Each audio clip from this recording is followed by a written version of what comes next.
Good morning. Start ചെയ്തോളൂ ട്ടാ. Good morning. കാണാൻ പറ്റുന്നുണ്ടോ? ആ കാണാം. ഓക്കെ.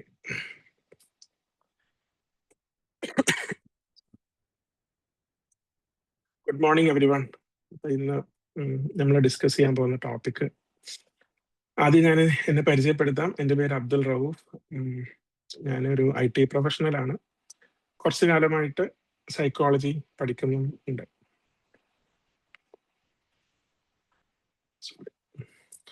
അപ്പൊ നമ്മളിന്ന് ഡിസ്കസ് ചെയ്യാൻ പോകുന്ന ടോപ്പിക് എന്ന് പറയുന്നത് ഇമോഷണൽ ഡംപിങ്.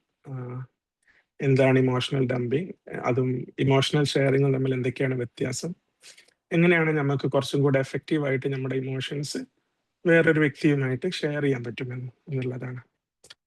മാം ഷെയർ ചെയ്യണമായിരുന്നു സ്ക്രീൻ. കേൾക്കുന്നുണ്ടല്ലോ അല്ലേ? കേൾക്കുന്നുണ്ട്. സജന മാം ഷെയർ ചെയ്യാം സർ. ഷെയർ ചെയ്യാം. ഓക്കെ.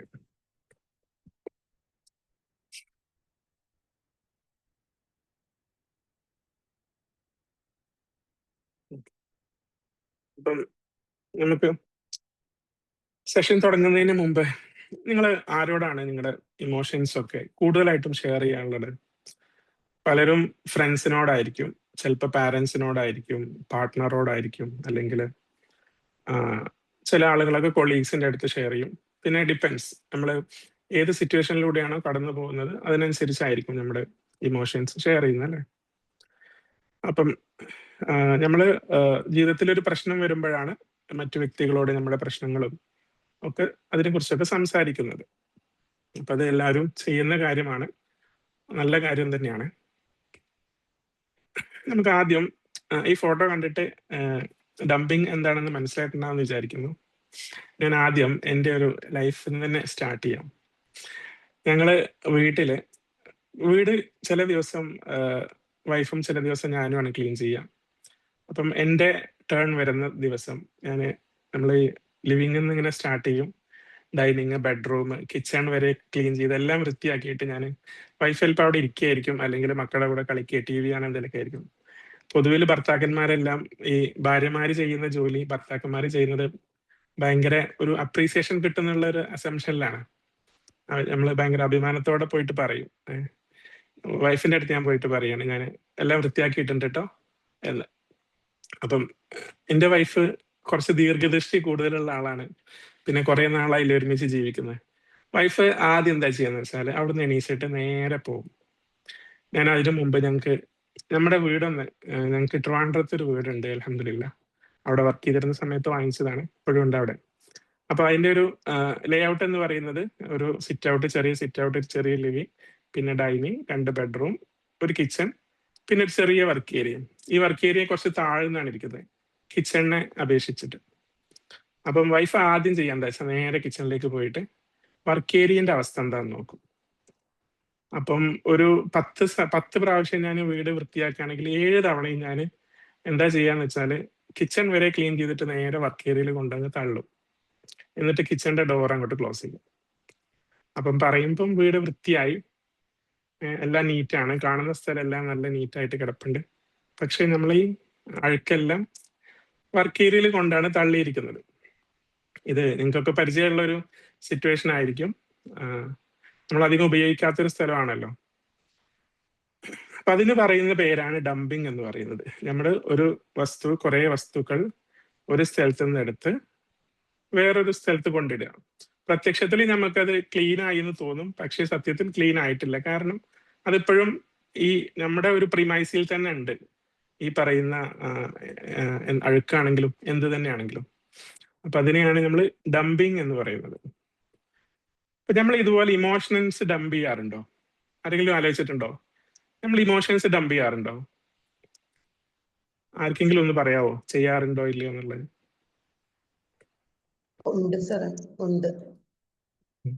ഞാൻ ഒരു സിറ്റുവേഷൻ പറയാം. ഞാൻ സജന മാമിനെയാണ് പിക്ക് ചെയ്യുന്നത്. ഇത് ഒരു സാങ്കല്പിക കഥയാണ്. സജന മാം വീട്ടില് ഇൻലോസുമായിട്ട് ചെറിയൊരു പ്രോബ്ലം, ഓക്കെ, അല്ലെങ്കിൽ ഹസ്ബൻഡുമായിട്ടൊരു പ്രോബ്ലം. അപ്പൊ എന്താണ്, സ്വാഭാവികമായിട്ട് എല്ലാവരും ചെയ്യുന്ന പോലെ ഒന്നുകിൽ മാമിന്റെ പാരന്റ്സിനെ വിളിക്കും അല്ലെങ്കിൽ ഫ്രണ്ട്സിനെ വിളിക്കും. എന്നിട്ട് പറയും എനിക്കറിയോ എന്നും പറഞ്ഞിട്ട് അങ്ങ് സ്റ്റാർട്ട് ചെയ്യും. അതൊരു 1 മണിക്കൂറൊക്കെ നീളുന്ന ഫോൺ കോൾ ആയിരിക്കും. അന്ന് വീട്ടിൽ നടന്ന എല്ലാ സംഭവങ്ങളും അങ്ങ് വിവരിച്ചു കൊടുക്കും. അയാൾ ഇന്നെങ്ങനെ ചെയ്തു, മറ്റേ ആൾ ഇന്നെങ്ങനെ ചെയ്തു, എനിക്കിവിടെ ഭയങ്കര ബുദ്ധിമുട്ടാണ്, ഞാൻ അത് അനുഭവിക്കുന്നു, അങ്ങനെ എല്ലാ പരാതികളും അങ്ങ് പറയും. എന്നിട്ട് അവസാനം ഒരു പോസ്റ്റ് ഇടലുണ്ട്. ഈ പോസ്റ്റ് ഇടൽ എന്തിനാന്ന് വെച്ചാല് നമ്മൾ പറഞ്ഞതെല്ലാം മറ്റേ ആള് വാലിഡേറ്റ് ചെയ്തിട്ട് ശരിയാണ്, നീ പറഞ്ഞതൊക്കെ കറക്റ്റ് ആണ്, അവരങ്ങനെയാണ് ഇവരിങ്ങനെയാണ് എന്നൊക്കെ പറയും. എന്നിട്ട് നമ്മുടെ ഭാഗം നിന്നിട്ട് നമ്മളെ അങ്ങ് സപ്പോർട്ട് ചെയ്യുന്ന പോലെ അവർ സംസാരിക്കുമ്പോൾ നമ്മൾ ഹാപ്പിയായി. കുറെ കൂടെ ഗോസിപ്പൊക്കെ അങ്ങ് പറയുമ്പോൾ നമ്മുടെ പ്രശ്നങ്ങളെല്ലാം തീർന്നു, നമ്മൾ ഹാപ്പിയായി. ഇങ്ങനെ ഒരു സിറ്റുവേഷൻ നിങ്ങളുടെ എല്ലാവരുടെയും ജീവിതത്തിൽ സംഭവിച്ചിട്ടുണ്ടാവും തന്നെയാണ് ഞാൻ വിശ്വസിക്കുന്നത്. ഇവിടെ നല്ല കാര്യമാണ് ഇത്, ഇതിന് പ്രശ്നമൊന്നുമില്ല. പക്ഷെ പ്രശ്നം വരുന്നത് എപ്പോഴാന്ന് വെച്ചാല് മാം ഫോൺ അവിടെ വെക്കും, എന്നിട്ട് വീണ്ടും വീട്ടിലെ ജോലികളോ അല്ലെങ്കിൽ വേറെ എന്താണോ ചെയ്യുന്നത് അത് ചെയ്യാൻ വേണ്ടിയിട്ട് തിരിയുമ്പോൾ കാണാം നമ്മൾ ആരെയാണോ കുറ്റം പറഞ്ഞത് അവരിപ്പോഴും അവിടെ തന്നെ ഉണ്ട്. നമ്മുടെ പ്രശ്നങ്ങൾ എങ്ങോട്ടും പോയിട്ടില്ല. ആ 1 മണിക്കൂർ ഫോൺ സംഭാഷണത്തിൽ നമ്മൾ നമ്മുടെ ഇമോഷൻസ് എല്ലാം വേറെ ആളെടുത്ത് കൊണ്ടുപോയി ഡംപ് ചെയ്തു. ഞാൻ നേരത്തെ പറഞ്ഞ പോലെ സിറ്റ് ഔട്ട് മുതൽ കിച്ചൺ വരെയുള്ള എല്ലാ അഴുക്കും വർക്ക് ഏരിയയിൽ പോയി ഡംപ് ചെയ്ത പോലെ നമ്മുടെ എല്ലാ ഇമോഷൻസും നമ്മൾ വേറെ ആളെടുത്ത് കൊണ്ട് ഡംപ് ചെയ്യാണ് ചെയ്തത്. ആ ഡംപ് ചെയ്തത് സത്യത്തിൽ നമ്മുടെ പ്രിമൈസിൽ തന്നെ ഇപ്പോഴും ഉണ്ട്, ഇല്ലേ? ഇവിടെ നമ്മൾ സൊല്യൂഷനെ പറ്റിയോ അല്ലെങ്കിൽ ഇതെങ്ങനെ പരിഹരിക്കാം എന്നുള്ളതിനെ പറ്റിയോ ഒന്നുമല്ല നമ്മൾ ഡിസ്കസ് ചെയ്യുന്നത്. നമ്മൾ നമ്മുടെ പ്രശ്നങ്ങൾ മുഴുവൻ A to Z എന്ന് വിവരിച്ചു കൊടുക്കുകയാണ്. ഈ ഒരു പ്രോസസ്സിന് പറയുന്ന പേരാണ് ഇമോഷണൽ ഡംപിങ്. നമ്മുടെ സത്യത്തിൽ നമ്മുടെ ഇമോഷൻസിനെ അല്ല നമ്മൾ ഷെയർ ചെയ്യുക. നമ്മൾ ഷെയർ ചെയ്യുക എന്താണോ നമുക്ക് ആളെ കുറിച്ചുള്ള പരാതി, അതിൽ നമ്മുടെ ഒരു വേർഷൻ, അതിന്റെ കൂടെ തന്നെ നമ്മൾ എപ്പോഴും നമ്മുടെ ഭാഗം പറയില്ല. ചിലപ്പോൾ നമ്മുടെ ഭാഗത്തും തെറ്റുണ്ടാവും, അത് നമ്മൾ പറയുകയല്ല. അപ്പൊ ഈ ഒരു പ്രോസസ്സിന്, ഈ ഒരു ഇതിന് പറയുന്ന പേരാണ് ഇമോഷണൽ ഡംപിങ് എന്ന് പറയുന്നത്. ഓക്കെ, ഇനി ഇമോഷണൽ ഡംപിങ് കൊണ്ട് എന്തെങ്കിലും പ്രശ്നമുണ്ടോ? നമ്മൾ നമ്മുടെ ഇമോഷൻസ് വേറൊരാളുമായിട്ട് ഷെയർ ചെയ്യുന്നതിൽ സത്യം പറഞ്ഞാൽ നമുക്ക് ഒരു എന്താ പറയാ, സമാധാനവും സന്തോഷവും അല്ലെങ്കിൽ നമ്മുടെ മൈൻഡ് ഒന്ന് കാമാവല്ലേ വേണ്ടേ? പക്ഷെ ഞാൻ നേരത്തെ പറഞ്ഞ പോലെയാണ് നമ്മുടെ ഇമോഷൻസ് മറ്റൊരു വ്യക്തിയുമായിട്ട് ഷെയർ ചെയ്യുന്നെങ്കിൽ അതിൽ കുറച്ച് പ്രശ്നങ്ങളുണ്ട്. ഏതൊക്കെയാണെന്ന് നോക്കാം. ഒന്നാമത്തത്, നമുക്ക് വീണ്ടും നമ്മുടെ കിച്ചണും വർക്ക് ഏരിയയും ഇടയ്ക്കിടയ്ക്ക് വരും കേട്ടോ ഈ സെഷനിൽ. നമുക്ക് വീണ്ടും അങ്ങോട്ട് പോവാം. വീടെല്ലാം ക്ലീൻ ചെയ്തു, വർക്ക് ഏരിയയിൽ കൊണ്ട് തള്ളി അല്ലെങ്കിൽ ഡംപ് ചെയ്തു. അപ്പം നമ്മൾ അങ്ങോട്ടും ഇങ്ങോട്ടും നടക്കുന്നുണ്ട്, വീട്ടില് മക്കളും അങ്ങോട്ടും ഇങ്ങോട്ടും നടക്കുന്നുണ്ട്. ഒരു രാവിലെയൊക്കെ വൃത്തിയാക്കി ഒരു ഉച്ചരയൊക്കെ ആകുമ്പോൾ എന്ത് സംഭവിക്കും? നമ്മൾ വൃത്തിയാക്കിയ എല്ലാ സാധനങ്ങളും അതേ സ്പീഡിൽ നമ്മുടെ ബെഡ്റൂമിലേക്കും ഹാളിലേക്കും തിരിച്ചു വരും. കാരണം അത് നമ്മുടെ വീട്ടിൽ തന്നെയാണ് ഉള്ളത്, വീടിന്റെ ഒരു മൂലക്കാണെന്നേ ഉള്ളൂ. അതേപോലെ തന്നെയാണ് ഈ ഇമോഷണൽ ഡംപിങ് ചെയ്താലുള്ള പ്രശ്നം. നേരത്തെ പറഞ്ഞ പോലെ നമ്മുടെ ഫ്രണ്ട്സ് ആണെങ്കിലും നമ്മുടെ പാരന്റ്സ് ആണെങ്കിലും ആരാണോ നമ്മളെ കേൾക്കുന്നത് അവരത് കേട്ട് ആ ഒരു സമയത്ത് നമുക്ക് സമാധാനം കിട്ടുന്ന കുറച്ച് ഗോസിപ്പോ അല്ലെങ്കിൽ കുറച്ച് കാര്യങ്ങളൊക്കെ പറഞ്ഞിരുന്നല്ലാതെ നമ്മുടെ ഇമോഷൻസ് അവരെങ്ങോട്ടും കൊണ്ടുപോകില്ല. ആ ഇമോഷൻസ് പരിഹരിക്കാനുള്ളതും നമ്മൾ ഡിസ്കസ് ചെയ്യുന്നില്ല. അപ്പൊ ആ ഫോൺ കോൾ അവസാനിക്കുന്നതോടുകൂടെ നമ്മുടെ മനസ്സിൽ നിന്ന് പോയി എന്ന് കരുതിയ നമ്മുടെ പ്രശ്നങ്ങൾ അതേ സ്പീഡിൽ നമ്മളടുത്തേക്ക് തിരിച്ചു വരും, ഒരു ബൂമറാങ് പോലെ. അപ്പൊ അതാണ് ഇമോഷണൽ ഡംപിങ്ങിന്റെ ഒന്നാമത്തെ പ്രശ്നം. രണ്ടാമത്തത്, ഞാൻ വീണ്ടും അതേ ഉദാഹരണത്തിലേക്ക് പോവാണ്. തിങ്കളാഴ്ച ഞാൻ വീട് വൃത്തിയാക്കി, എല്ലാ വഴുക്കും വർക്ക് ഏരിയയിൽ കൊണ്ടിട്ടു, കുഴപ്പമില്ല. ബാക്കി എല്ലാ സ്ഥലവും ക്ലീൻ ആയി കിടക്കും. ചൊവ്വാഴ്ചയും കൊണ്ടിട്ടു, അതും കുഴപ്പമില്ല. ബുധൻ, ഒരു വ്യാഴമൊക്കെ ആവുമ്പോ എന്താ സംഭവിക്കാന്ന് വെച്ചാല് വർക്ക് ഏരിയ നിറഞ്ഞു, വർക്ക് ഏരിയയിൽ ഫുള്ള് പഴുക്കാണ്, ഇനി നമുക്ക് കൊണ്ടിടാൻ സ്ഥലമില്ല. അങ്ങനെയല്ലേ സംഭവിക്കുക? ആ സമയത്തിനനുസരിച്ച് നമ്മളത് വൃത്തിയാക്കിയില്ലെങ്കിൽ നമ്മൾ എവിടെയാണോ ഡംപ് ചെയ്യുന്നത് അതങ്ങ് നിറയും, അല്ലേ? അങ്ങനെയല്ലേ സംഭവിക്കുക? ഹലോ, കേൾക്കുന്നുണ്ടല്ലോ അല്ലേ? അതെ, അതേപോലെ തന്നെയാണ് മനുഷ്യന്മാരുടെ മനസ്സെന്ന് പറയുന്നത്. നമ്മൾ ആരോടാണോ നമ്മുടെ പ്രശ്നങ്ങൾ ഷെയർ ചെയ്യുന്നത്, തിങ്കളൊക്കെ ആയിരിക്കും, ഫ്രണ്ട് ആണെങ്കിലും പാരന്റ്സ് ആണെങ്കിലും ഏത് വ്യക്തിയാണെങ്കിലും, ചൊവ്വയും കുഴപ്പമുണ്ടാവില്ല. ബുധനൊക്കെ ആകുമ്പോൾ അവർക്ക് പതിയെ ഇങ്ങനെ മടുത്തു തുടങ്ങും. ഒരു വ്യാഴമൊക്കെ ആകുമ്പോൾ നമ്മളിങ്ങനെ പറയാന്നല്ലാതെ അവർ മൈൻഡാക്കിയല്ല.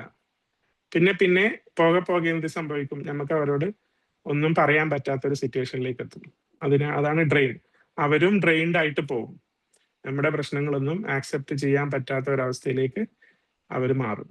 അപ്പൊ അതാണ് ഇമോഷണൽ ഡംപ് ചെയ്താലുള്ള പ്രശ്നം, രണ്ടാമത്തെ പ്രശ്നം. മൂന്നാമത്തത്, എല്ലാ ഭാര്യമാരും ഇങ്ങനെയാണോ എന്ന് എനിക്കറിയില്ല, പിന്നെ കുറെയൊക്കെ സാങ്കല്പികമാണ് കേട്ടോ. ഈ 7 മണിക്കൊക്കെ നമ്മൾ വീട് ക്ലീൻ ചെയ്താൽ ഒരു 8-9 മണിയൊക്കെ ആകുമ്പോൾ വൈഫ് പറയും അവിടെ അഴുക്ക് കിടപ്പുണ്ട്, അത് വൃത്തിയാക്കിയിട്ടില്ല. എപ്പോഴാണോ നമ്മളത് വൃത്തിയാക്കുന്നത് അതേപോലെ നമ്മളെ ഇങ്ങനെ റിമൈൻഡ് ചെയ്തുകൊണ്ടിരിക്കും അല്ലെ? കാരണം വീട് എപ്പോഴും അഴുക്കായിട്ടാണ് കിടക്കുന്നത്. അതേപോലെ തന്നെയാണ് നമ്മുടെ മനസ്സും. നമ്മുടെ ബ്രെയിന് ഈ നമ്മുടെ നെഗറ്റീവായിട്ടുള്ള കാര്യങ്ങളും നമ്മുടെ പ്രശ്നങ്ങളൊന്നും നമ്മളെ വിട്ടു പോയിട്ടില്ല. അപ്പൊ ഈ ബ്രെയിൻ ഇങ്ങനെ നമ്മളെ റിമൈൻഡ് ചെയ്തുകൊണ്ടിരിക്കും. നിങ്ങൾ നേരത്തെ ഷെയർ ചെയ്തു, അത് പോയി എന്ന് നിങ്ങൾ വിശ്വസിച്ചിരുന്ന നിങ്ങളുടെ പ്രശ്നങ്ങൾ ഇപ്പോഴും അവിടെ ഉണ്ട് കേട്ടോ എന്ന് നമ്മളിങ്ങനെ ബ്രെയിന് റിമൈൻഡ് ചെയ്തുകൊണ്ടിരിക്കും. അപ്പൊ നമുക്കൊന്നിലും ഫോക്കസ് ചെയ്യാൻ പറ്റില്ല. കാരണം നമ്മൾ അപ്പോഴും ആലോചിക്കുന്നത് ആ ഒരു പ്രശ്നത്തെ പറ്റിയായിരിക്കും. അപ്പൊ ഇമോഷണൽ ഡംപിങ്ങിന്റെ മൂന്നാമത്തെ ഒരു പ്രശ്നമാണ് റിമൈൻഡ് ചെയ്യുക എന്നുള്ളത്. ബ്രെയിന് മനസ്സിനെ റിമൈൻഡ് ചെയ്തുകൊണ്ടേയിരിക്കും. നാലാമത്തത്, നമ്മള് ഒരു വീടാണെങ്കിൽ അത്യാവശ്യം നല്ല നീറ്റായിട്ട് കിടക്കുന്ന ക്ലീൻ ആക്കി വെച്ചിരിക്കുന്ന വീടാണെങ്കിൽ ഗസ്റ്റുകൾക്കൊക്കെ വരാൻ താല്പര്യമായിരിക്കും. നമ്മളും അങ്ങനെ തന്നെയല്ലേ? നല്ല ഭംഗിയിൽ വെച്ചിരിക്കുന്ന വീടുകൾ, ഭംഗി എന്ന് വെച്ചാൽ വലിപ്പോ അല്ലെങ്കിൽ അവിടുത്തെ ഫർണിച്ചറിന്റെ അതൊന്നും കോസ്റ്റോ ഒന്നുമല്ല പറയുന്നത്. എത്രത്തോളം വീട് നീറ്റാണോ അങ്ങനെയുള്ള വീടുകളിലേക്ക് നമുക്ക് പോകാൻ ഭയങ്കര സന്തോഷമായിരിക്കും. അതേസമയം ആകെ അലങ്കോലമായിട്ട് കിടക്കുന്ന വീടുകളിലേക്ക് നമുക്ക് പോകാൻ തീരെ താല്പര്യം ഉണ്ടാവില്ല. അതേപോലെ തന്നെയാണ് മനുഷ്യന്റെ മനസ്സ് എന്ന് പറയുന്നത്. എപ്പോഴും നെഗറ്റീവായിട്ട് ചിന്തിക്കുന്ന, എപ്പോഴും പ്രശ്നങ്ങൾ പറയുന്ന ചില ആളുകളില്ലേ. ഇപ്പം മലപ്പുറത്ത് നിന്നുള്ളവർ എത്ര പേരുണ്ടെന്ന് എനിക്കറിയില്ല. മലപ്പുറം ഭാഷയിൽ പായേരം പറയാന്നാണ് പറയാം. ചില ആളുകളെ നമ്മൾ കാണുമ്പോഴൊക്കെ അവർക്ക് പ്രശ്നങ്ങളെ പറയാണ്ടാവുള്ളൂ. അവർക്ക് ഒരു നല്ല കാര്യം പോലും അവർക്ക് സംസാരിക്കാൻ ഉണ്ടാവില്ല. മകന്റെ ജോലി അല്ലെങ്കിൽ ഇവിടെ കോഴിക്കോട് പായാരെന്ന് പറയും. ഓക്കെ. അപ്പം അവർക്ക് എപ്പോഴും പായേരം പറയാനുണ്ടാവുക. അവരുടെ സാമ്പത്തിക സ്ഥിതി, ജോലി അല്ലെങ്കിൽ അസുഖം, ഇത് വേറെ ഒന്നും അവർക്ക് സംസാരിക്കാൻ ഉണ്ടാവില്ല. എന്നാൽ അവരുടെ ജീവിതത്തിൽ നല്ല കാര്യങ്ങൾ സംഭവിക്കുന്നുണ്ടാവും. പക്ഷെ എപ്പോഴും അങ്ങനെയുള്ള ആളുകളുമായിട്ട് നമുക്ക് പിന്നീട് കാണാൻ ഒരു മടിയായിരിക്കും, അല്ലെങ്കിൽ അവരുടെ വീട്ടിലേക്ക് പോകാനായിട്ട് നമുക്ക് മടിയായിരിക്കും. കാരണം നമ്മുടെ മനസ്സിനെയും ഒരു നെഗറ്റീവ് ഇതിലേക്കാണ് അവർ കൊണ്ടുപോവുക. അപ്പം നമ്മൾ ഈ ഇത് ചെയ്യുന്ന ആളുകൾ, അതായത് എപ്പോഴും ഇങ്ങനെ ഇമോഷൻസ് ഇങ്ങനെ വേറെ ആളുകളുടെ അങ്ങോട്ട് തട്ടിക്കൊടുക്കുക ചെയ്യുന്ന, സത്യത്തില് നമ്മുടെ അടുത്തുനിന്ന് നമ്മുടെ ബാധ്യത അവർക്ക് അങ്ങ് കൊടുക്കുകയാണ്. അങ്ങനെയുള്ള ആളുകൾ എപ്പോഴും ലോൺലി ആയിരിക്കും. അവർക്ക് ഫ്രണ്ട് സർക്കിൾ ചെറുതായിരിക്കും. പാരന്റ്സ് ആണെങ്കിൽ പോലും 1-2 തവണയൊക്കെ അവർ സഹിക്കും. പിന്നെ അവർ പറയും, ഈ നിന്റെ ഇത്തരം പ്രശ്നങ്ങൾ പറയാനാണെങ്കിൽ എന്നെ വിളിക്കണ്ട എന്ന് പറയും. എനിക്കത് കേൾക്കാൻ താല്പര്യമില്ലാന്ന്. അപ്പൊ നമ്മൾ ഇമോഷൻ ഡംപിങ് ഒരു പരിധിക്കപ്പുറം പോയി കഴിഞ്ഞാൽ നമ്മൾ ലോൺലി ആയിരിക്കും, ഒറ്റക്കായിരിക്കും. പിന്നെ ഉള്ളതാണ് പെസിമിസ്റ്റിക്. നമ്മുടെ ബ്രെയിൻ എല്ലാ ക്ലാസ്സുകളിലും പറയുന്നതാണ്, നമ്മുടെ ബ്രെയിൻ എപ്പോഴും നമ്മൾ എന്താണോ പറയുന്നത് അതാണ് ബ്രെയിൻ കേൾക്കുന്നത് അല്ലെ?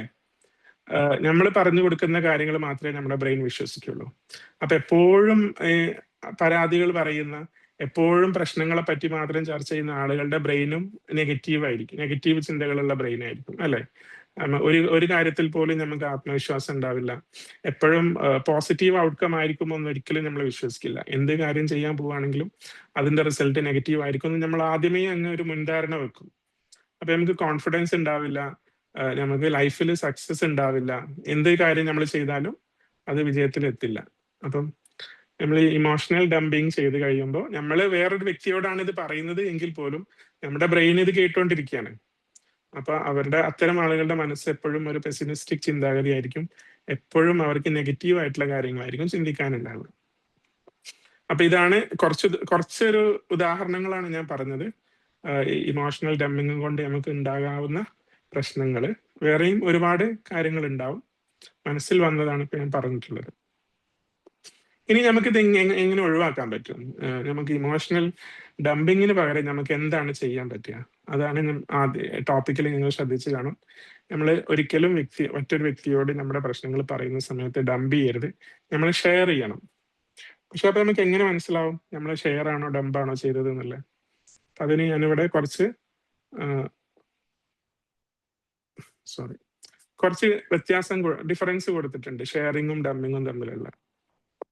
ഒന്നാമത്തെ വ്യത്യാസം, ഇതെല്ലാം നമുക്ക് റിലേറ്റ് ചെയ്യാൻ പറ്റുന്ന കാര്യങ്ങളായിരിക്കും, അറിയാവുന്ന കാര്യങ്ങളൊക്കെ തന്നെയായിരിക്കും. ഒന്നാമത്തേത്, ഡംപിങ് എന്ന് പറയുന്നത് നമ്മൾ സംസാരിക്കുമ്പോൾ എപ്പോഴും നമ്മൾ ആരെ കുറിച്ചാണോ സംസാരിക്കുന്നത് അവരുടെ കുറ്റങ്ങളാണ് പറയുക. ഇപ്പം ഇൻലോസിനെ ആണെങ്കിലും പാർട്ട്ണറെ ആണെങ്കിലും മക്കളെ ആണെങ്കിലും സുഹൃത്തിനെ പറ്റിയാണെങ്കിലും ആരെ പറ്റിയാണെങ്കിലും നമ്മൾ എപ്പോഴും അവരുടെ കുറ്റങ്ങളാണ് പോയിന്റ് ഔട്ട് ചെയ്യുക. നമ്മുടെ ഭാഗത്തുള്ള തെറ്റൊരിക്കലും നമ്മൾ പറയില്ല. ചിലപ്പോൾ നമ്മുടേതായ വേർഷനാക്കി മാറ്റിയിട്ട് പറയുകയും ചെയ്യും. നമ്മുടേതായ കൂട്ടിച്ചേർക്കലുകളും നമ്മുടേതായ കുറെ അസംഷൻസ് ഉണ്ടല്ലോ. നമ്മുടെ ലൈഫ് എക്സ്പീരിയൻസിന് കിട്ടിയ എക്സ്പീരിയൻസ് കാരണം നമ്മൾ കുറെ കാര്യങ്ങൾ അസംഷൻ വെച്ചിട്ടുണ്ട്, കുറെ കാര്യങ്ങൾ അസ്യൂം ചെയ്ത് വെച്ചിട്ടുണ്ട്. അതെല്ലാം കൂടെ ചേർത്തിട്ടാണ് നമ്മൾ ഷെയർ ചെയ്യുക. അപ്പം ഡംപിങ് എന്ന് പറയുന്നത് ബ്ലെയിം അതേഴ്സ് ആണ്. ഷെയറിങ് എന്ന് പറയുമ്പോൾ നമ്മൾ എന്താണോ സംഭവം നടന്നത് അത് അതേപോലെ പറയും. അത് മറ്റേയാളുടെ തെറ്റാണോ അല്ലയോ എന്നുള്ളത് കേൾക്കുന്ന ആള് ജഡ്ജ് ചെയ്യട്ടെ എന്നുള്ള രീതിയിലാണ് നമ്മൾ സംസാരിക്കുക. ഓരോ സ്റ്റേറ്റ്മെന്റ് ആയിട്ടേ പറയുള്ളൂ. നമ്മുടെ ജഡ്ജ്മെന്റ് ഒരിക്കലും നമ്മൾ വേറൊരു വ്യക്തിയോട് ഷെയർ ചെയ്യില്ല. രണ്ടാമത്തത്, നമ്മൾ ഒരുപാട് കാര്യങ്ങൾ ഒരേ സമയം പറയും. ഒരു പ്രത്യേക ടോപ്പിക്കിലേക്ക് നമ്മൾ സ്റ്റിക്ക് ചെയ്യില്ല. നമുക്ക് ഒരുപാട് പ്രശ്നങ്ങൾ ഉണ്ടാവും. ആ പ്രശ്നങ്ങളെല്ലാം കൂടെ ഒരൊറ്റ ഫോൺ കോളിൽ അങ്ങ് തീർക്കും. കുറച്ച് പ്രശ്നങ്ങൾ ഫ്രണ്ടിനെ പറ്റി ഉണ്ടാവും, കുറച്ച് പ്രശ്നങ്ങൾ ഓഫീസിലെ പ്രശ്നങ്ങളായിരിക്കും, കുറച്ച് വീട്ടിലെ പ്രശ്നങ്ങളായിരിക്കും. ഇതെല്ലാം കൂടെ ചേർത്ത് പറയുമ്പോൾ കേൾക്കുന്ന ആൾക്ക് അതൊരു മടുപ്പായിട്ട് ഫീൽ ചെയ്യും സ്വാഭാവികമായിട്ടും. നമ്മുടെ CBTയിലെ ഒരു തോട്ട് റെക്കോർഡ് എന്ന് പറയുന്ന ഒരു സംഗതി ഉണ്ട്. CBT പഠിച്ചവരുണ്ടാവുമായിരിക്കും ഇവിടെ. നമ്മുടെ ഒരു കൗൺസിലർ അടുത്ത് ക്ലയന്റ് വരുന്ന സമയത്ത് ഈ ക്ലയന്റിന് ഒരുപാട് പ്രശ്നങ്ങൾ ഉണ്ടാവും. അപ്പൊ നമ്മൾ എന്താ ചെയ്യാന്ന് വെച്ചാല് ക്ലയന്റിനോട് ക്ലയന്റിന്റെ മനസ്സിന് ബുദ്ധിമുട്ടുണ്ടാക്കുന്ന എല്ലാ തോട്ട്സും എഴുതി വെക്കാൻ പറയും. എന്നിട്ട് അതിനെ റാങ്ക് ചെയ്യാൻ പറയും. ഇതിൽ ഏതാണ് നിങ്ങൾക്ക് ഇപ്പം മാനസികമായിട്ട് ഏറ്റവും ബുദ്ധിമുട്ടുണ്ടാക്കുന്ന ചിന്ത? ആ തോട്ടിനെ ഐഡന്റിഫൈ ചെയ്തിട്ട് അതിനെയാണ് നമ്മൾ ആദ്യം ഫിക്സ് ചെയ്യുക. കാരണം നമുക്ക് എല്ലാം കൂടെ ഒരുമിച്ച് ഫിക്സ് ചെയ്യാനും പറ്റില്ല. പിന്നെ ഇതൊക്കെ തമ്മിൽ കണക്റ്റഡ് ആയിരിക്കും. ചിലപ്പം ഒന്നാമത്തെ പ്രശ്നം സോൾവ് ആയാൽ അതിന്റെ കൂടെ തന്നെ 2ഉം 3ഉം ഒക്കെ സോൾവ് ആകും. അപ്പം ഷെയർ ചെയ്യുന്ന സമയത്ത് നമ്മൾ എപ്പോഴും ശ്രദ്ധിക്കുക, ഒരു ടോപ്പിക് ഒരു സമയത്ത് ഡിസ്കസ് ചെയ്യാൻ പാടുള്ളൂ. ഒരുപാട് കാര്യങ്ങൾ ഒരു സമയത്ത് പറയരുത്. മൂന്നാമത്തേത് എന്ന് പറയുന്നത്, നമ്മൾ ഒരിക്കലും നമ്മുടെ ഭാഗത്തു നിന്ന് വന്ന മിസ്റ്റേക്ക് മറ്റേ ഷെയർ ചെയ്യില്ല. അത് നമ്മൾ ഹൈഡ് ചെയ്യും. അങ്ങനെയാണെങ്കിൽ അത് ഡംപിങ് ആണ്. നിങ്ങൾ ഈ റൈറ്റ് സൈഡിലുള്ള കാര്യങ്ങളൊക്കെ നിങ്ങൾ ചെയ്യുന്നുണ്ടോ എന്ന് ആലോചിക്കാം. അതിൽ ഏതെങ്കിലുമൊക്കെ ചെയ്യാറുണ്ടെങ്കിൽ അതിനർത്ഥം നിങ്ങൾ ഇമോഷൻ ഷെയർ ചെയ്യല്ല, ഡംപാണ് ചെയ്യുന്നത്. അപ്പൊ ഷെയറിങ് എന്ന് പറയുമ്പോൾ നമ്മുടെ മിസ്റ്റേക്കും നമ്മൾ പറയണം. നമ്മുടെ ഭാഗത്തൊരു തെറ്റ് വന്നു, ചിലപ്പോൾ അതിന്റെ ഒരു പ്രതിഫലനമായിരിക്കും നമ്മുടെ മറ്റേ ഓപ്പോസിറ്റ് നിൽക്കുന്ന ആള് പ്രതികരിച്ചത്. അപ്പൊ അങ്ങനെയാവുമ്പോൾ നമ്മുടെ ആ ഒരു പ്രശ്നം മാറ്റി കഴിഞ്ഞാൽ നമ്മുടെ ആ ഒരു പ്രോബ്ലം മാറിക്കിട്ടും. മനസ്സിലായില്ലേ? അപ്പം നമ്മൾ എപ്പോഴും നമ്മുടെ മിസ്റ്റേക്കും കൂടെ പറയണം, ഇമോഷൻസ് അല്ലെങ്കിൽ നമ്മുടെ പ്രശ്നങ്ങൾ ഒരാളുമായിട്ട് ഷെയർ ചെയ്യുന്ന സമയത്ത്. അടുത്തതാണ് പ്ലേസ് വിക്ടിം. നമ്മൾ എപ്പോഴും വിക്ടിം കാർഡ് ഇറക്കും. ഞാനാണ് ആ വീട്ടിൽ ഏറ്റവും ബുദ്ധിമുട്ട് അനുഭവിക്കുന്ന ആള്, അല്ലെങ്കിൽ ആ ഓഫീസിൽ ഒരു പരിഗണനയും കിട്ടാത്ത ഒരാൾ ഞാനാണ്, ആളുകൾ എന്നെ തീരെ പരിഗണിക്കുന്നില്ല, ആളുകൾക്ക് എന്നെ ഒരു വിലയില്ല, അല്ലെങ്കിൽ എന്റെ ഭാഗത്താണ് ന്യായം പോലും എനിക്ക് വേണ്ട ഒരു ഇത് കിട്ടുന്നില്ല എന്ന് പറയാം. എപ്പോഴും വിക്ടിം കാർഡ് ഇറക്കുക. അങ്ങനെ ചെയ്യുന്നുണ്ടെങ്കിൽ ഇടയ്ക്ക് ചെയ്യാം, പക്ഷെ നമ്മൾ എപ്പോഴും അതാണ് ചെയ്യുന്നതെങ്കിൽ അത് ഡംപിങ് ആണ്, ഷെയറിങ് അല്ല. അപ്പം ഷെയറിങ് എന്ന് പറയുന്നത് നമ്മളെ തന്നെ വിക്ടിമൈസ് ചെയ്യാൻ പാടില്ല. അടുത്തത് എന്ന് പറയുന്നത്, നമ്മൾ മറ്റുള്ളവരുടെ കുറ്റങ്ങൾ പറഞ്ഞുകൊണ്ടിരിക്കുകയുള്ളൂ, ഒരിക്കലും അതെങ്ങനെയാണ് പരിഹരിക്കേണ്ടതെന്ന് ഡിസ്കസ് ചെയ്യില്ല. അപ്പം ഷെയറിങ് എന്ന് പറയുമ്പോൾ നമ്മൾ കാര്യങ്ങൾ പറയാ, എന്നിട്ട് നമ്മൾ അടുത്തതായിട്ട് എന്താണ് അതിന് പരിഹാരം എന്നാണ് നമ്മൾ ചർച്ച ചെയ്യേണ്ടത്. ഫീഡ്ബാക്ക് ആക്സെപ്റ്റ് ചെയ്യാതിരിക്കുക. മറ്റേ ആള് പറയാണ് എന്റെ ഭാഗത്തും തെറ്റുണ്ട് എന്ന് പറഞ്ഞാൽ നമുക്ക് ആളോട് ദേഷ്യമായി നമ്മൾ എന്ത് ചെയ്യും? അയാളെ വിട്ടിട്ട് നമ്മൾ അടുത്ത ആളെ വിളിക്കും. അങ്ങനെയാണെങ്കിൽ അത് ഡംപിങ് ആണ്. ഫീഡ്ബാക്ക് നമ്മൾ കൺസ്ട്രക്റ്റീവ് ആയിട്ടുള്ള ഫീഡ്ബാക്കുകൾ നമ്മൾ ആക്സെപ്റ്റ് ചെയ്യണം. നമ്മുടെ ഭാഗത്ത് തെറ്റുണ്ടെങ്കിൽ അത് നമ്മൾ തിരുത്താനായിട്ട് ശ്രമിക്കണം. അടുത്തത്, repeat the same issue over and over. ഒരേ കാര്യം തന്നെ വീണ്ടും വീണ്ടും പറയാം. ആദ്യം വിളിക്കുക, എന്നിട്ട് പറയാ, ഉച്ചയാകുമ്പോൾ വീണ്ടും പറയാ, വൈകുന്നേരം ആകുമ്പോൾ വീണ്ടും പറയാം. ഇതിങ്ങനെ പറഞ്ഞുകൊണ്ടിരിക്കുകയാണെങ്കിൽ അത് ഡംപിങ് ആണ്. ഷെയറിങ് എന്ന് പറയുമ്പോൾ നമുക്ക് ഒരു പ്രശ്നം ഒരു പ്രാവശ്യം പറഞ്ഞാൽ മറ്റേക്ക് മനസ്സിലാവും. അതിനുശേഷം നമ്മൾ അതിന്റെ പരിഹാര മാർഗത്തിലേക്ക് പോവുകയാണ് വേണ്ടത്. അതിനെക്കുറിച്ച് ഇങ്ങനെ സംസാരിച്ചാൽ നേരത്തെ പറഞ്ഞ പോലെ നമ്മുടെ മൈൻഡ് പെസിമിസ്റ്റിക് ആയിട്ട് മാറും. നമ്മുടെ ബ്രെയിൻ വിചാരിക്കുക ഇയാൾ എപ്പോഴും പ്രശ്നമുള്ള ആളാണ്, അപ്പൊ ഇയാൾക്ക് പ്രശ്നങ്ങൾ മതി എന്നാണ് നമ്മുടെ ബ്രെയിനിൽ സെറ്റ് ആവുക. ഇൻ കൺസിഡറേറ്റ് ഓഫ് ടൈം എപ്പോഴും ശ്രദ്ധിക്കേണ്ടതാണ്. നമ്മൾ ആരോടാണോ നമ്മുടെ പ്രശ്നങ്ങൾ പറയുന്നത് അവരുടെ സമയത്തെ കൂടെ നമ്മൾ റെസ്പെക്ട് ചെയ്യണം. ആ വ്യക്തി നമ്മുടെ പ്രോബ്ലംസ് കേൾക്കാൻ വേണ്ടി മാത്രം ഇരിക്കുന്നതല്ല. ഇപ്പൊ നമ്മളൊരു കൗൺസിലറെ കാണുകയാണെങ്കിൽ പോലും, even it is A paid councillor, അങ്ങനെയാണെങ്കിൽ പോലും ആ വ്യക്തിക്ക് വേറെയും ക്ലയൻസ് ഉണ്ടാവും. ഓരോ ക്ലയന്റിന് ഒരു ടൈം സെറ്റ് ചെയ്തിട്ടുണ്ടാവും. അതിനെല്ലാം നമ്മൾ റെസ്പെക്ട് ചെയ്യണം. അപ്പം പരമാവധി സമയം കുറച്ച് കാര്യങ്ങൾ ചുരുക്കി പറയാനായിട്ട് ശ്രമിക്കുക എന്നുള്ളതാണ്. അതാണ് ഷെയറിങ്. പിന്നെ ഉള്ളതാണ് does not respect or listen to others perspective. നമ്മളെ വിശ്വാസങ്ങളും നമ്മുടെ കോർ ബിലീഫും ഒക്കെയാണ് സത്യം എന്ന് നമ്മൾ വിചാരിച്ചിട്ട്, നമ്മുടെ അസംഷൻസ് എല്ലാം കറക്റ്റ് ആണെന്ന് വിചാരിച്ചിട്ട് നമ്മൾ ഇങ്ങനെ സംസാരിച്ചുകൊണ്ടിരിക്കും. അപ്പൊ അതില് മറ്റൊരാൾ പറയാണ്, നീ ആ ഒരു സംഗതി ഇങ്ങനെയല്ല കാണേണ്ടത്, ഇതിന് ഇങ്ങനെ ഒരു വേർഷനും കൂടെ ഒരു പെർസ്പെക്റ്റീവും കൂടെ ഉണ്ട് എന്ന് പറഞ്ഞാൽ അതിനെ ആക്സെപ്റ്റ് ചെയ്യുകയാണെങ്കിൽ അതിന് ഷെയറിങ് എന്നാണ് പറയുക. ആക്സെപ്റ്റ് ചെയ്യുന്നില്ലെങ്കിൽ അത് ഡംപിങ് ആണ്.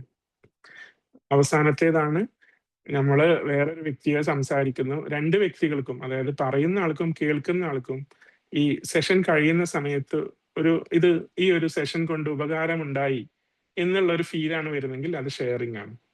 അതേസമയം രണ്ടു പേർക്കും ഏതൊരു ടോക്സിക് ആണ്, വിളിച്ച് നമുക്കും തോന്നുകയാണ് വിളിക്കേണ്ടിയിരുന്നില്ല, കോള് അറ്റൻഡ് ചെയ്ത ആൾക്ക് തോന്നുകയാണ് സംസാരിക്കേണ്ടിയിരുന്നില്ല എന്ന് തോന്നുകയാണെങ്കിൽ അത് ഡംപിങ് ആണ്, ഷെയറിങ് അല്ല. അപ്പൊ നമ്മൾ എപ്പോഴും ശ്രദ്ധിക്കുക, നമ്മുടെ ഇമോഷൻസും നമ്മുടെ പ്രശ്നങ്ങളും മറ്റൊരു വ്യക്തിയുമായിട്ട് ഷെയർ ചെയ്യാനായിട്ട് ശ്രമിക്കുക. ഒരിക്കലും അത് ഡംപ് ചെയ്തിട്ട് നമ്മുടെ പ്രശ്നങ്ങളെല്ലാം അങ്ങ് തള്ളിക്കൊടുത്താൽ നമ്മുടെ മനസ്സിനൊരു സന്തോഷവും സമാധാനവും ഉണ്ടാവും എന്ന് വിചാരിക്കരുത്. അപ്പൊ അത് ഷെയർ ചെയ്യാനായിട്ട് ശ്രമിക്കുക.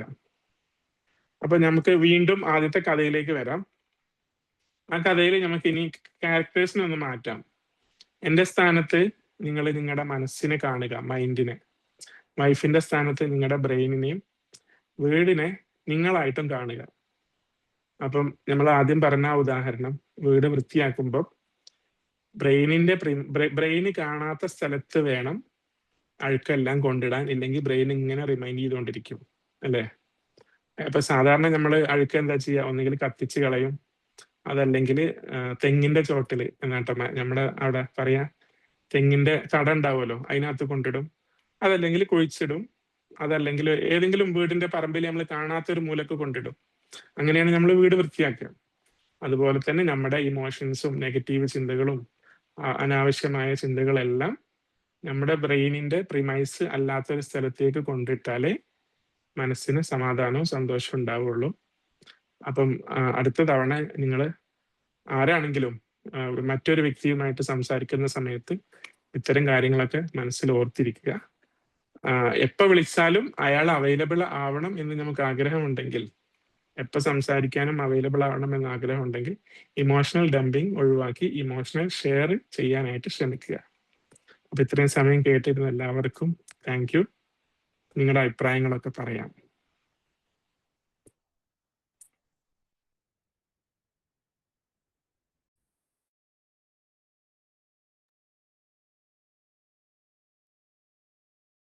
വളരെ നല്ല ക്ലാസ് ആയിരുന്നു. ശരിക്കും ഇന്ത്യൻ സൊസൈറ്റിയിൽ ഏറ്റവും കൂടുതൽ വന്നിട്ടുള്ള ഒരു സംഭവമാണ്. നമ്മൾ ഒരിക്കലും എന്ത് പറയണം എന്ത് പറഞ്ഞൂടാ എന്നുള്ളത് ഇതുവരെയും ആരും പറഞ്ഞു തരാത്ത ഒരു കാര്യങ്ങളാണ്. സൈക്കോളജിയുടെ ഒരു ബേസ് വരുമ്പോൾ മാത്രമാണ് എങ്ങനെയാണ് ജീവിക്കേണ്ടത് എന്ന് ഉള്ള ഒരു തോന്നലും ആ ഒരു ബേസ് വരുന്നത്. ഈ സൊസൈറ്റിയിൽ ആർക്കും തന്നെ അങ്ങനെ ഒരു അവസ്ഥ ഉണ്ടെന്ന് എനിക്ക് തോന്നുന്നില്ല. അത് വളരെ നന്നായിട്ട് ഇവിടെ സാറ് അവതരിപ്പിച്ചു കഴിഞ്ഞു. വളരെ നന്ദി. കാരണം ഇത് എപ്പോഴും പ്രൈമറി ഇൻഫർമേഷൻസ് ആണ്. ഒരു കുഞ്ഞ് വളർന്നു വന്ന ഒരു 10 വയസ്സിനകത്ത് തന്നെ അവന് കിട്ടേണ്ട ബേസിക് സംഭവങ്ങളാണ്. ഇത് ഒരിക്കലും എങ്ങും കിട്ടാറില്ല എന്നുള്ളതാണ് അതിൻ്റെ സത്യാവസ്ഥ. ഇത്രയും നന്നായിട്ട് പറഞ്ഞു തന്ന സാറിന് വളരെയധികം നന്ദി. Thank you ma'am. Mini Bhaskar മാമിന് അറിയാത്തവര്, മാം ബാലാവകാശ കമ്മീഷന്റെ രജിസ്ട്രാർ ആണ്. ആ മാം തന്നെയല്ലേ ഇത്? ഞാൻ തന്നെയാണ്. ആ, ഓക്കെ ഓക്കെ. ബാലാവകാശ കമ്മീഷന്റെ രജിസ്ട്രാർ ആയിട്ടാണ്. അപ്പം നമുക്കും അതൊരു അഭിമാനമാണ്. അങ്ങനെയുള്ള ഒരു പദവി വഹിച്ച ആള് നമ്മുടെ ക്ലാസ്സിലും പ്രത്യേകിച്ചും ക്ലാസ് കേൾക്കാനായിട്ടൊക്കെ ഇരിക്കുന്നു എന്ന് പറയുന്നത്. Thank you ma'am for the feedback. Good morning sir.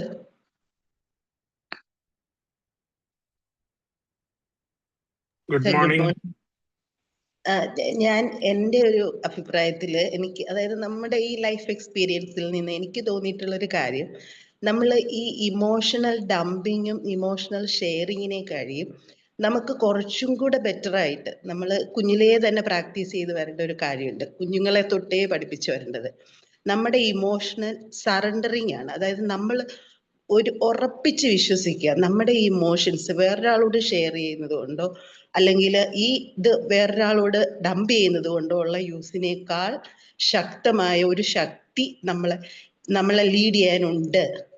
അതായത് നമ്മളിതിങ്ങനെ ചെയ്യുമ്പം നമുക്ക് കിട്ടുന്ന ഒരു ഇത്, ഇപ്പം നമ്മൾ ഡംപ് ചെയ്താലും ഷെയർ ചെയ്താലും അയാൾ ഇത് അടുത്ത ആളോട് ഷെയർ ചെയ്യുക, അതിങ്ങനെ സ്പ്രെഡ് ചെയ്യുക, അങ്ങനെ ഒരു വലിയ പ്രോസസ്സ് ഇതിൻ്റെ പുറകെ ഉണ്ടാവും.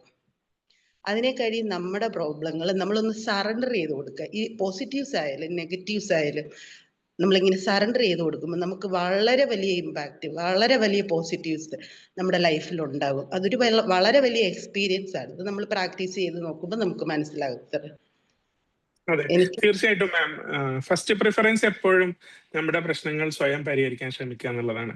നമ്മൾ ഒരുപാട് റീൽസ് കാണുന്നതാണ്. നമ്മൾ പറയുമ്പോൾ നമുക്ക് എല്ലാവരും ഉണ്ട്, ചുറ്റും ആളുകൾ ഉണ്ട് എന്നൊക്കെ പറയുമെങ്കിലും പല സമയത്തും നമ്മൾ ഒറ്റക്കാണ്. നമ്മുടെ പ്രശ്നങ്ങളും നമ്മുടെ ഇമോഷൻസും നമ്മൾ തന്നെ ഹാൻഡിൽ ചെയ്യണം. അതിന് തന്നെയാണ് first preference.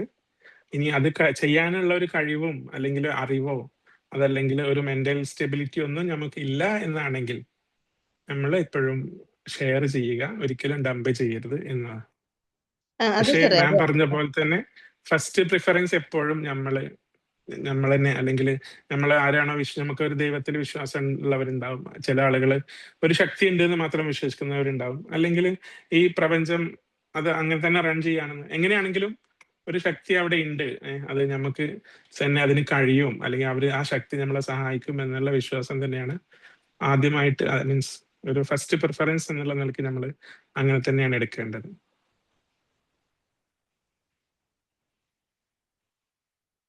Thank you, ma'am. Thank you, sir. I hope you are convinced. Thank you. Thank you so much. Beautifully explained. Actually, from Bobby ma'am പറഞ്ഞ പോലെ ഞാൻ എൻ്റെ ഒരു തോട്ടാട്ടോ, means we have to express it, don't explore it അല്ലേ. Express ചെയ്യുക, അത് explore ചെയ്യാതെ നമുക്കത് ആ ഒരു വേ ഓഫ് കൺവേ ആകുമ്പോൾ I think it will be easy. Depends on the mental stability. ചില ആളുകൾക്ക് ഇത് മനസ്സിൽ വെച്ചുകൊണ്ടിരുന്നാൽ കൂടുതൽ പ്രശ്നങ്ങളിലേക്ക് പോകും. അപ്പൊ അങ്ങനെ ഒരു സിറ്റുവേഷൻ വന്നാൽ നമ്മൾ അത് ഷെയർ ചെയ്യുന്ന വേണം. Learning to handle emotions with awareness and balance, you know, ആ ഒരു ഇതിലാകുമ്പോഴേ നമുക്ക്. അല്ലാതെ പക്ഷെ അതാർക്കും പറ്റാറില്ല, ഒരു മെന്റൽ സ്റ്റെബിലിറ്റി. ഈവൻ സൈക്കോളജി പഠിച്ചവർക്ക് പോലും പറ്റുമെന്ന് എനിക്ക് അറിഞ്ഞൂടാ. അതെ, ഒരു സെൽഫ് അവയർനെസ് ആണ് പ്രധാനമായിട്ടും വേണ്ടത്. അതുണ്ടെങ്കിൽ കുറെ കാര്യങ്ങളൊക്കെ നമുക്ക് തന്നെ ഹാൻഡിൽ ചെയ്യാൻ പറ്റും. നമുക്ക് എന്തുകൊണ്ട് ഇങ്ങനെയൊക്കെ സംഭവിക്കുന്നു, അല്ലെങ്കിൽ ഇപ്പം ഞാനൊരു ഉദാഹരണം പറഞ്ഞു കഴിഞ്ഞാൽ, എനിക്ക് ഭയങ്കര ദേഷ്യം വന്നിരുന്നു പണ്ടൊക്കെ. അപ്പൊ ഞാൻ വൈഫുമായിട്ട് ആർഗ്യൂ ചെയ്യാറൊക്കെ ഉണ്ടായിരുന്നു. പക്ഷെ പിന്നെ എപ്പോഴാണ് എനിക്ക് ദേഷ്യം വരുന്നത് എനിക്ക് മനസ്സിലായി. അപ്പൊ ഞാൻ ആ സമയം ഞാൻ അങ്ങ് മിണ്ടാതിരിക്കും, അല്ലെങ്കിൽ നമ്മൾ വേറെ ഏതെങ്കിലും കാര്യത്തിലേക്ക് ഫോക്കസ് ചെയ്യും. ഇങ്ങനെ നമുക്ക് ദേഷ്യം വരില്ല, അപ്പോൾ നമ്മുടെ റിലേഷനും നന്നാവും. അപ്പം നമുക്ക് നമ്മളെ പറ്റി തന്നെ ഒരു അവയർനെസ് ഉണ്ടാവുക എന്നുള്ളതാണ് പ്രധാനം. അത് പഠിച്ചെടുക്കുക. കുറേയൊക്കെ നമ്മൾ ലൈഫ് എക്സ്പീരിയൻസിൽ നിന്ന് പഠിക്കും.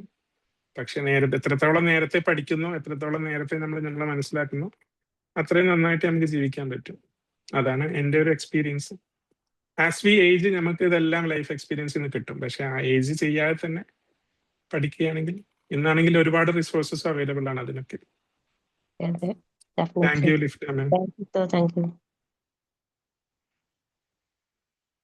Hi sir, good morning. Good morning Indira ma'am. തീർച്ചയായും ക്ലാസ്സിൽ കയറാൻ സാധിക്കാറില്ല. പിന്നെ ഞാൻ എങ്ങനെ പോയാൽ ശരിയാവില്ലല്ലോ ഇന്ന് എന്തായാലും ക്ലാസ്സിൽ കയറണം വിചാരിച്ചാണ്ട് കയറിയതാണ്. പക്ഷെ ക്ലാസ്സിൽ കയറിയപ്പോ തന്നെ ഒരു 5:45 കയറിയപ്പോ. അത് ഉറച്ചൊരു തീരുമാനം അങ്ങോട്ട് എടുക്കണല്ലോ. എന്ത് ഈ പറ്റി? മടിയാണല്ലേ നമ്മളത്, എന്തിനാ? ഉറക്കാണല്ലോ നമ്മളങ്ങോട്ട് പിൻവലിക്കുന്നത് അല്ലേ. അതെ അതെ. ആ അപ്പോ ഏതായാലും സാറിന്റെ ക്ലാസ് അടിപൊളിയായിരുന്നു. നമുക്ക് വേണ്ട ഒരു കാര്യം തന്നെയാണ് പറഞ്ഞത്, ഡംപിങ് ആൻഡ് ഷെയറിങ്. എത്രത്തോളം വേണം വേണ്ട എന്നുള്ളത് സാറ് പറഞ്ഞ പോലെ തന്നെ നമ്മളുടെ ലൈഫ് എക്സ്പീരിയൻസിൽ നിന്നും ഞാൻ പഠിച്ചിട്ടുള്ള ഒരു കാര്യമാണ്. നമ്മൾ ചിലപ്പോൾ നമ്മളുടെ അടുത്ത ആൾക്കാരോട് നമ്മളുടെ കാര്യങ്ങൾ പറയും. ആ ഒരു സമയത്ത് നമ്മൾക്ക് കിട്ടുന്ന ഒരു റിലീഫിന് വേണ്ടിയിട്ടായിരിക്കും. പക്ഷെ അതുകൊണ്ട് നമ്മൾക്ക് പിന്നീട് ഞാൻ അനുഭവിച്ചിട്ടുള്ള ഒരു കാര്യം, പിന്നീട് എനിക്ക് അതിനെ കുറിച്ചിട്ട് എന്താ പറയാ, അവരുടെ അടുത്ത് നിന്ന് തന്നെ നമ്മളോട് എന്താ പറയാ, നമ്മൾ ചിലപ്പോൾ അറിയില്ല അവരെ എന്താ പറയണത്.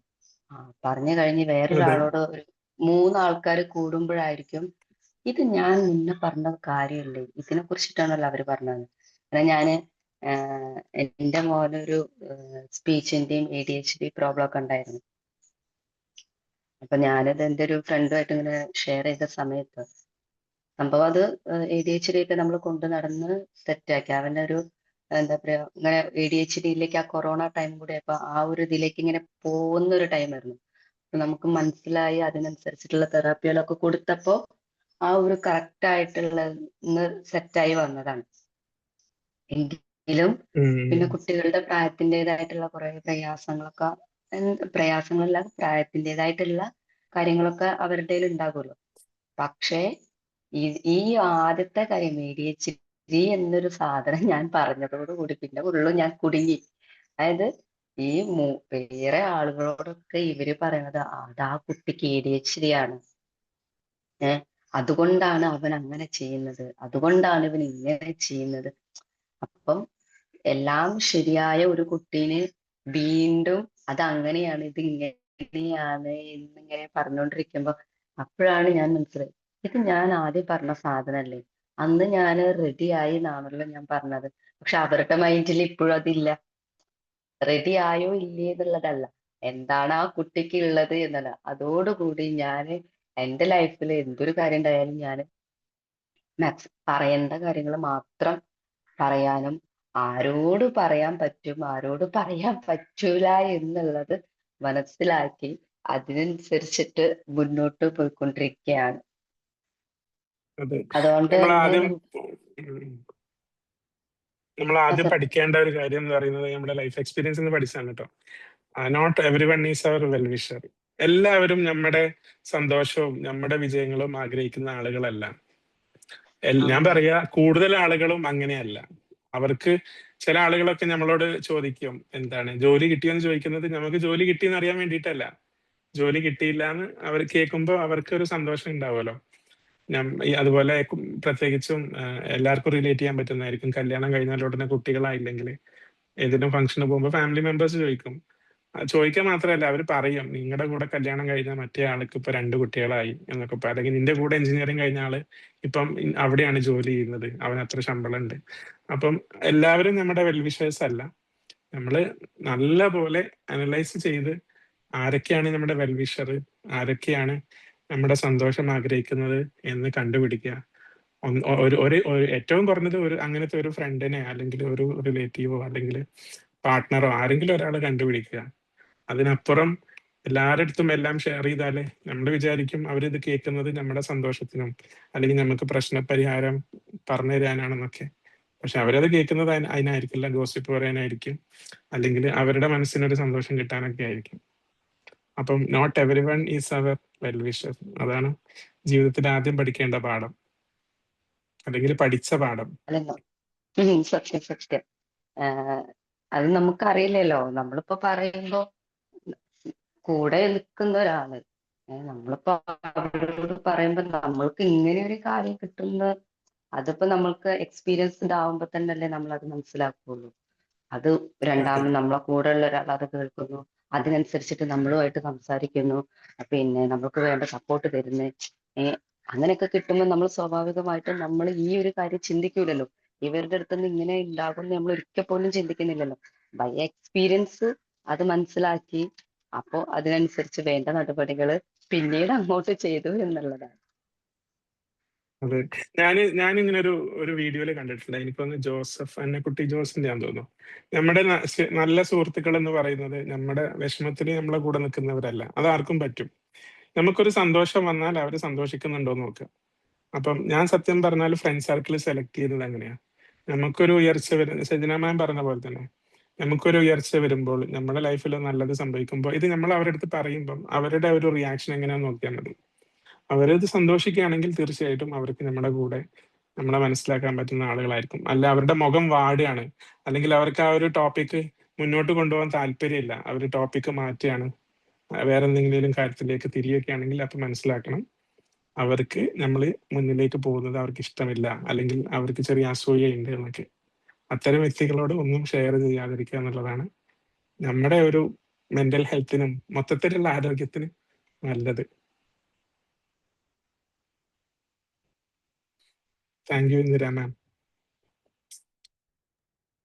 Thank you sir, thank you so much. So പിന്നെ വേറൊരു മെയിൻ തിങ് ഉണ്ട്, like every experience is A lesson or every mistake is A lesson. നമുക്ക് ഒരാളുടെ അടുത്ത് നിന്ന് ഒരു അനുഭവം ഉണ്ടെങ്കിൽ നമ്മളത് മീൻസ് നമുക്കൊരു പാഠമാണ്, അവരെങ്ങനെ നമ്മൾ കാണണം. പിന്നെയും പിന്നെയും നമ്മൾ അത് ചെയ്യുകയാണെങ്കിൽ അത് നമ്മുടെ മാത്രം പ്രശ്നമാണ്. മിസ്റ്റേക്കാണ്. എല്ലാരും പറഞ്ഞു. ലൈക്ക് ഇന്ദിര മാം പറഞ്ഞ അവരെ മനസ്സിലായിട്ടുണ്ടെങ്കിൽ ജസ്റ്റ് 1 arm ഡിസ്റ്റൻസിൽ അവരെ നമ്മൾ നിർത്തണം അവിടെ. അതെ അതെ പറയാം, പക്ഷെ നമ്മള് ജനറൽ ആയിട്ടുള്ള കാര്യങ്ങളൊക്കെ പറയാം. നമുക്ക് തിരിച്ച് പ്രശ്നമാവുന്ന തോന്നുന്ന കാര്യങ്ങൾ മിണ്ടാതിരിക്കുന്നതാണ് നല്ലത്. ഇപ്പൊ ആ വഴിയിലൂടെ സജ്ജന അങ്ങനെ പോയിക്കൊണ്ടിരിക്കുകയാണ് സർ. നല്ല രീതിയിൽ തന്നെ പോട്ടെ. ഇപ്പൊ കുറെ കാര്യങ്ങളൊക്കെ നമ്മൾ ഓരോ അനുഭവത്തിൽ നിന്നാണല്ലോ. അതെ. അല്ല പറഞ്ഞ ഇപ്പൊ പോലെ നമ്മള് സർ, അതായത് നമുക്കിപ്പം മനസ്സിലായല്ലോ എന്താ ഏതാ എങ്ങനെയാണ്. നമ്മൾ ഒരിക്കൽ പോലും അത് ചിന്തിക്കൂലല്ലോ നമ്മൾക്ക് ഇങ്ങനെ വരും എന്നുള്ളത്. അത് നമുക്ക് വരുമ്പോഴല്ലേ നമുക്ക് അറിയാൻ പറ്റുള്ളൂ. അപ്പോഴാണ് അതെ, ഞാൻ ഇത് മുന്നേ ഞാൻ പറഞ്ഞ സാധനല്ലേ എന്ന് എനിക്ക് തന്നെ അപ്പൊ ഇത് സന്തോഷം കൊണ്ട് പറയാണ്. അപ്പോഴാണ് ഞാൻ ഇത് മനസ്സിലാക്കുന്നത്. ഇതെന്തിനപ്പൊ ഇവിടെ പറയേണ്ട ആവശ്യം, ഇത് കഴിഞ്ഞില്ല, ഇത് എന്നോ കഴിഞ്ഞ കാര്യമല്ലേ. പിന്നീട് ഞാൻ അവിടെ നിന്നിട്ട് പറയണ ഓരോ കാര്യങ്ങളും എന്ത് പറയണം എന്ത് പറയണ്ട, ഇവരോട് പറയേണ്ടതാണോ പറയാണ്ടാത്താണോ നമ്മൾ ചിന്തിച്ചിട്ടാണ് പിന്നെ അവിടുന്ന് അങ്ങോട്ട് ചെയ്യുന്നത്. അത് വലിയൊരു സന്തോഷം. കാരണം ആ തിരിച്ചറിവ് കുറച്ച് വൈകിട്ടാണെങ്കിലും വന്നല്ലോ എന്നുള്ളതാണ്. അതെ, അതാണ് എന്റെ പോസിറ്റീവ് വശം. ബെന്യാമിൻ പറഞ്ഞ പോലെ നമ്മള് അനുഭവിക്കാത്ത ജീവിതങ്ങളെല്ലാം നമുക്ക് കെട്ടുകഥകളാണ്. അപ്പൊ നമ്മൾ അനുഭവിക്കുമ്പോഴാണ് നമുക്കത് മനസ്സിലാവുക.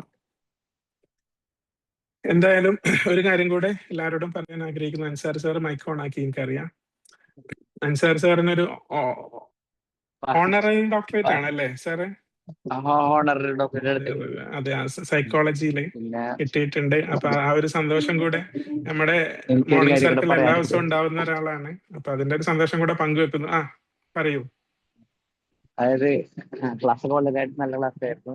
ചെറിയ ഒരു ടോപ്പിക് ഇങ്ങനെ ഇത്രയും വിശദീകരിച്ച് സംസാരിക്കാൻ കഴിയുന്നുള്ളത് സാർ ഇങ്ങനെ ക്ലാസ് എടുക്കുമ്പോഴാണ് നമുക്ക് മനസ്സിലാകുന്നത്.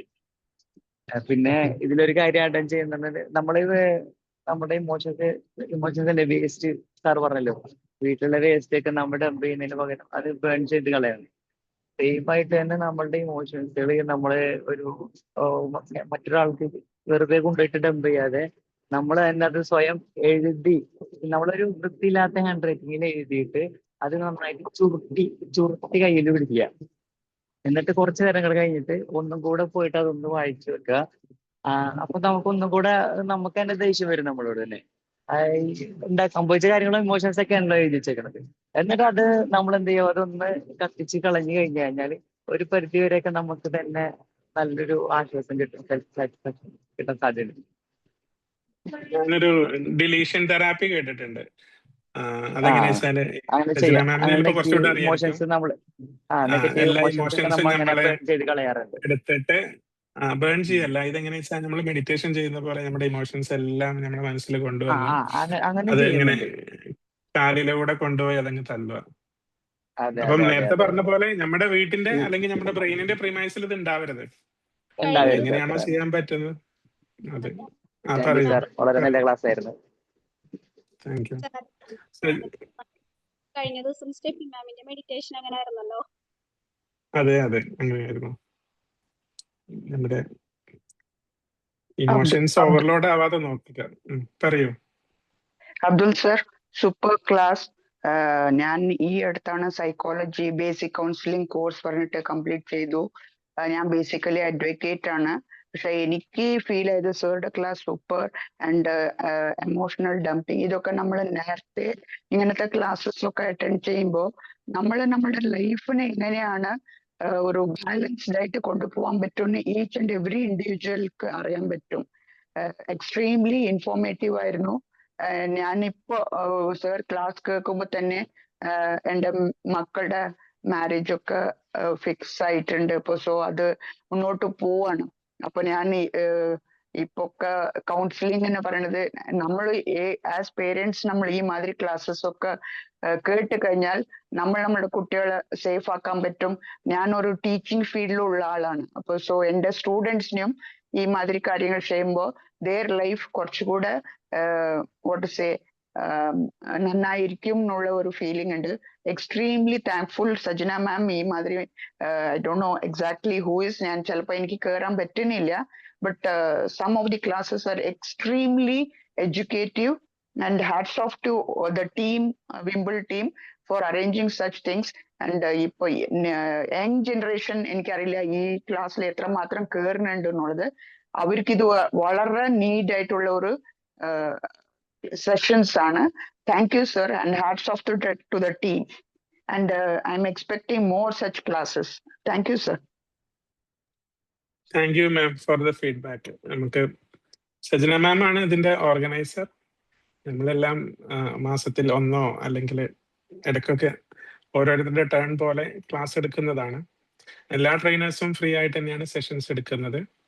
അപ്പൊ ഇതൊരു ഗ്രൂപ്പിന്റെ ഒരു എഫേർട്ടും കൂടിയാണ്. വിംബിൾ അക്കാദമി ഓർഗനൈസ് ചെയ്തു, സജന മാം അത് ലീഡ് ചെയ്യുന്നു, ബാക്കി എല്ലാവരും അതിനെ സപ്പോർട്ട് ചെയ്യുന്നു എന്നുള്ളതാണ്. മാം പറഞ്ഞ പോലെ തന്നെ ഈ സൈക്കോളജി പഠിക്കുന്നതുകൊണ്ട് നമ്മുടെ ജീവിതത്തിലും ഒരുപാട് മാറ്റങ്ങൾ ഉണ്ടാക്കാനായിട്ട് കഴിയും. നമുക്കൊക്കെ അത് നന്നായിട്ട് അനുഭവമുള്ളതാണ് ഇവിടെയുള്ള എല്ലാവർക്കും. ഇപ്പൊ ലിഫ്ന മാം കഴിഞ്ഞ ദിവസം പറയുണ്ടായിരുന്നു, ഇപ്പൊ സ്കൂളിലൊക്കെ അധ്യാപകർക്കും കൂടെയുള്ള പഠിപ്പിക്കുന്ന വിദ്യാർത്ഥികൾക്കൊക്കെ നമ്മുടെ ക്ലാസ്സുകൾ എടുക്കുന്ന രീതിയിലൊക്കെയുള്ള മാറ്റങ്ങൾ നോട്ടീസ് ചെയ്യാൻ പറ്റുന്നുണ്ട്. അപ്പൊ തീർച്ചയായിട്ടും സഹായിക്കും എന്നുള്ളത് തന്നെയാണ്. അതെ, നമ്മളെ താങ്ക്സ് അഗൈൻ. അതുകൊണ്ടാണ് ആക്ച്വലി നമുക്ക് ആ ഒരു റിഫ്ലക്ഷൻസ് കിട്ടുന്നത്. അത് ഭയങ്കര കാണ്ട് എക്സ്പ്രസ്, എന്താ പറയാ, വേർഡ്സിൽ പറയാൻ കഴിയുന്നല്ല, അത് നമുക്ക് ഫീൽ ചെയ്യുന്ന ഒരു സംഭവമാണല്ലോ. യെസ് സർ, അപ്പം യെസ് മാഡം. പിന്നെ എനിക്ക് പറയണം, ചിലപ്പോൾ എൻ്റെ അടുത്ത് ഞാൻ കുറച്ചു കാലമായി, അറൗണ്ട് 20-30 years, ചിലപ്പോൾ എൻ്റെ അടുത്ത് ഇങ്ങനത്തെ ട്രെയിനിങ് സെഷൻസ് ഒക്കെ ചോദിക്കാറുണ്ട്. ബട്ട് എനിക്ക് ഫീൽ ആവുന്നുണ്ട്, ഞാൻ ഐ തിങ്ക് എനിക്ക് ആരിനെയാണ് കണക്ട് ചെയ്യാൻ പറ്റുമെന്നുള്ള ഒരു ഇൻഫർമേഷനും എനിക്ക് ഇതാണ് എൻ്റെ പേഴ്സണൽ നമ്പർ, ഒന്ന് ഷെയർ ചെയ്ത് കഴിഞ്ഞാൽ ഞാൻ എൻ്റെ അടുത്ത് ചോദിക്കുന്ന ആൾക്കാരായിട്ട് ഞാൻ ഡെഫിനറ്റ്ലി ഷെയർ ചെയ്തിട്ട് ഐ തിങ്ക് പ്രത്യേകിച്ചിട്ട് ഇന്നത്തെ ജനറേഷൻസിന് കോളേജസ്, സ്കൂൾസ്, ഇൻസ്റ്റിറ്റ്യൂഷൻസിലൊക്കെ ചിലപ്പോ ഞാൻ കണക്റ്റഡ് ആയിട്ട് ആൾക്കാർ, I am from Palghar, so ചോദിക്കുമ്പോ എനിക്ക് ഒരു help if you can give, offline ആയാലും ഓൺലൈൻ ആയാലും, it will be helpful to me. Please do that. Thank you ma'am, we will do it. Sure. മാമിന്റെ പേരെന്തായിരുന്നു ma'am? Chandra from Palghar. Sajana ma'am, സമയം 20 minute അധികം എടുത്തു. വൈൻഡ് അപ്പ് ചെയ്യാം അല്ലേ? വൈൻഡ് അപ്പ് ചെയ്യാം. Okay, thanks everyone again for joining. അപ്പൊ അടുത്ത ദിവസം വേറൊരാൾ മറ്റൊരു ടോപ്പിക്കായിട്ട് വരും. Thank you. Thank you. Thank you sir. Thank you sir.